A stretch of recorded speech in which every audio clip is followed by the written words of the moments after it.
I'm breaking every single one of my rules for survival doing this. And yet I know, if I don't, I'll die of hunger in a few weeks.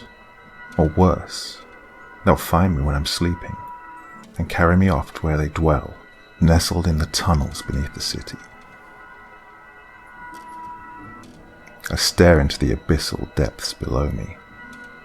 Nothing to make out but the now motionless escalator stairs, poking their way out of the blackness.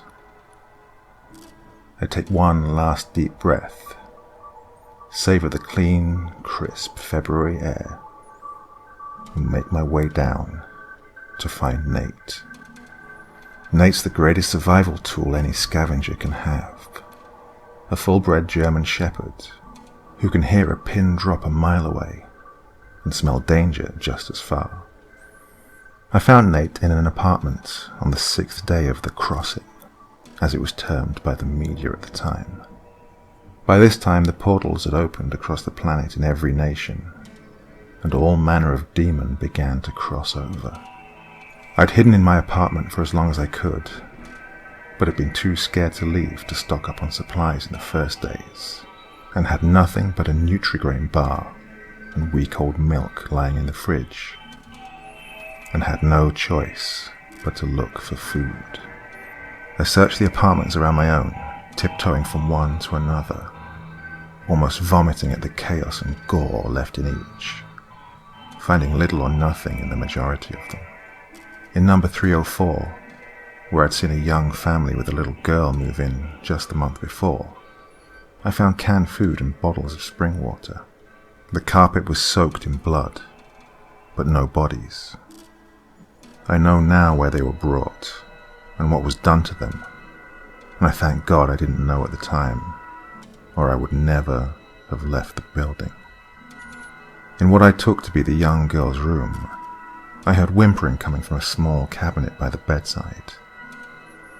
As I opened the small sliding door, I found inside a puppy, no more than 10 or 12 weeks old. Immediately, I fell in love, which is a rare thing when you're standing in an apartment block caked in the remains of its tenants. Ever since then, he's been my closest companion, but no less than 20 minutes ago, one of those demonic spawn grabbed him as I was searching a broken-down ambulance near the hospital. I heard a short, painful whimper and rushed out to the street only to see the gangly, malnourished limbs of one of their stalkers vanish into the entrance of the subway on Grattan Street. They don't kill and eat animals the way they do humans. They use them, changing them into one of their own, altering their bodies. Dogs are always favoured for their tracking skills, and have marked the end for many a survivor. That's why I have to find him. If not to save him, then to release him from the torture and cruelty that bondage to these things entails. The further I travel down, the stronger the smell of rotten decay becomes, leaving a sickly, bitter taste in the back of my throat. In the past, I would have vomited or had to smear vapor over my upper lip to withstand it, but now I've become so accustomed to it, it's like second nature to me.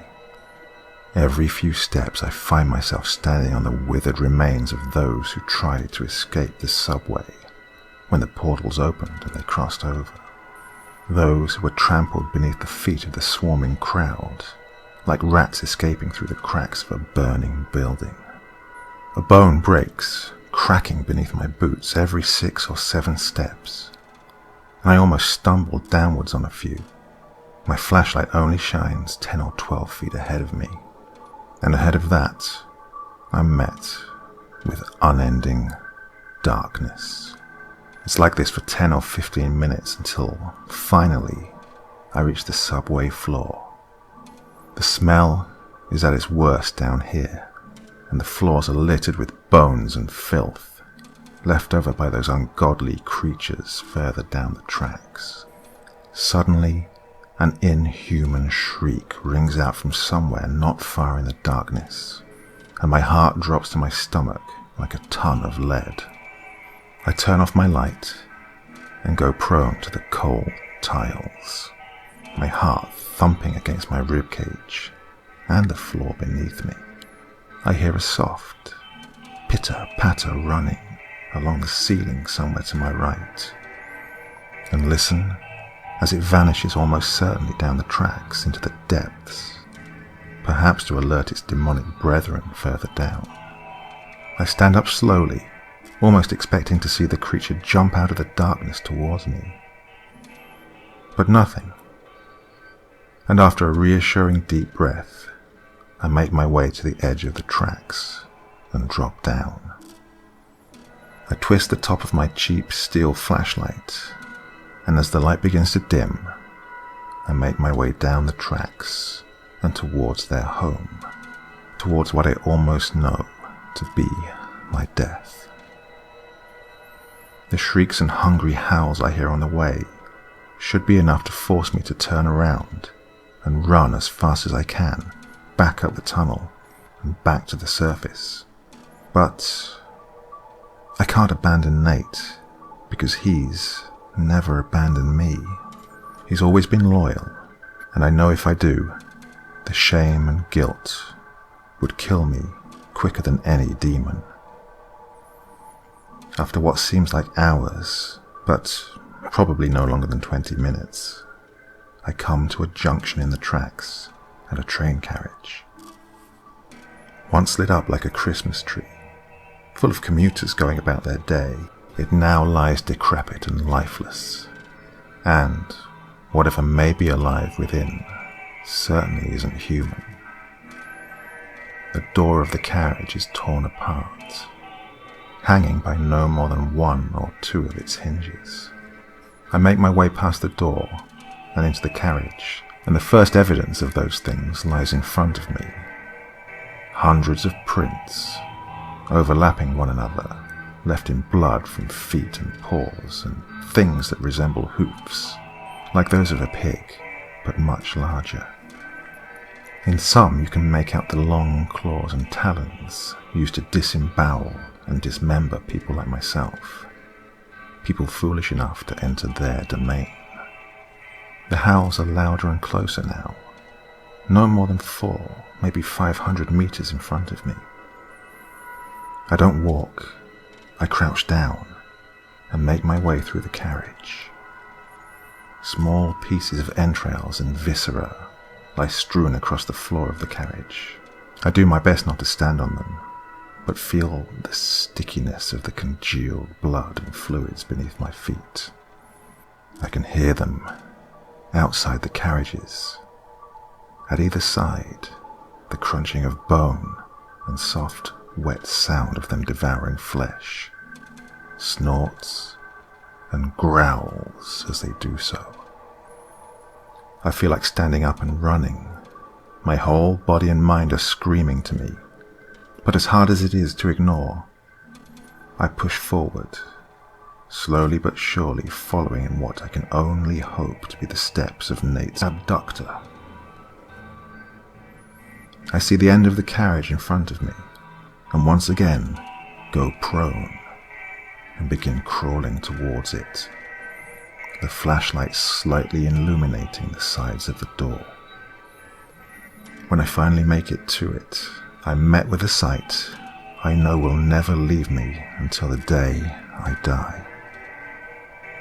In front of me, facing away, crouched over Nate, the figure of the stalker, the skin of its back pale with a sickly green hue, sores and scabs appearing at intervals across it, and its spine jutting out beneath its irregularly long body. Its gangly arms lie by its side.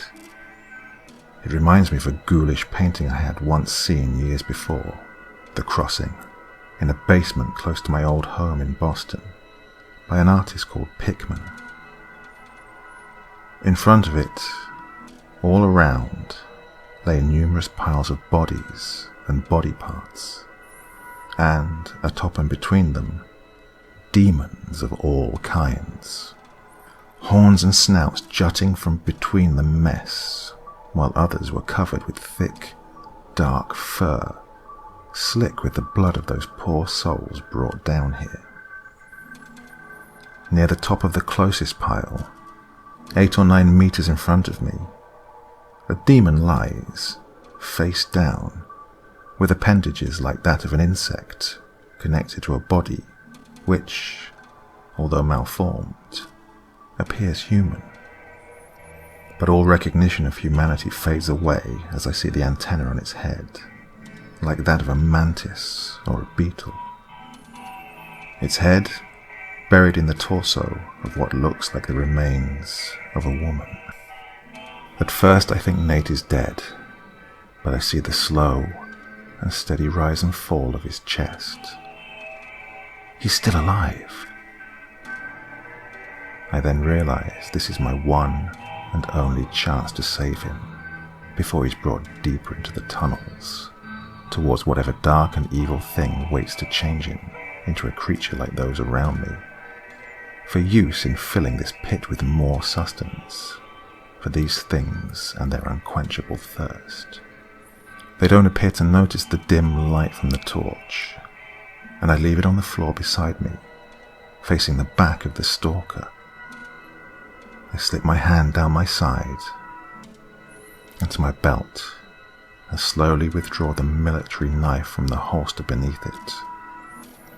I slowly pull myself forward. Every second seems like minutes, and slowly I swing my legs down from the carriage and find myself outside, my shadow now printed on the back of the stalker in front of me.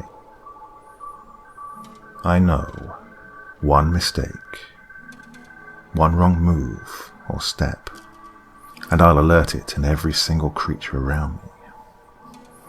I feel the sweat begin to build on my forehead and spend a split second planning my attack. I creep to the side of the creature's back, and as my foot steps forward, simultaneously I bring one arm forward along the side of its head, my hand opened to cover the creature's mouth as the other stabs upward, the tip of my blade slicing through the floor of its mouth and up into its brain. I feel its lips move beneath my hand as it attempts to let out a cry, but it's too late, and I feel its body go limp and drop to the floor beneath me. The few seconds afterwards are the most alert I have ever been. I wait to hear the howls of revenge from the other demons sealing my fate, but they never come, and they continue to feast, unbeknownst to what has happened. I slide my hands under Nate and pick him up slowly and carefully and cradle him between my chest and shoulders and slowly crawl back into the carriage. The journey back through the tunnels is twice as fast as the journey down, and, although still aware of the dangers of alerting one of the creatures, I quicken my pace. Before I know it, I'm hoisting myself back on the platform next to the tracks, and feel Nate's body begin to twitch and jerk against me. Just as I near the top of the escalators, I feel the sunlight from the surface shine on my face. His eyes flicker and open, and he licks the side of my cheek.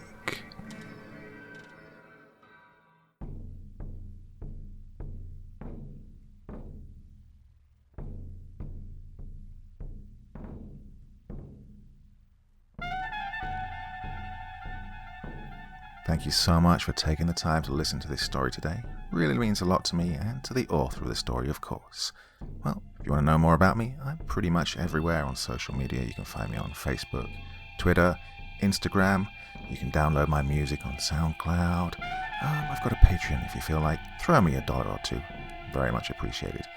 And of course, on Reddit, I have a place where you can leave stories if you want me to read one that you've written. Well, hoping to see you all again very soon. Till then, sweet dreams. Bye bye.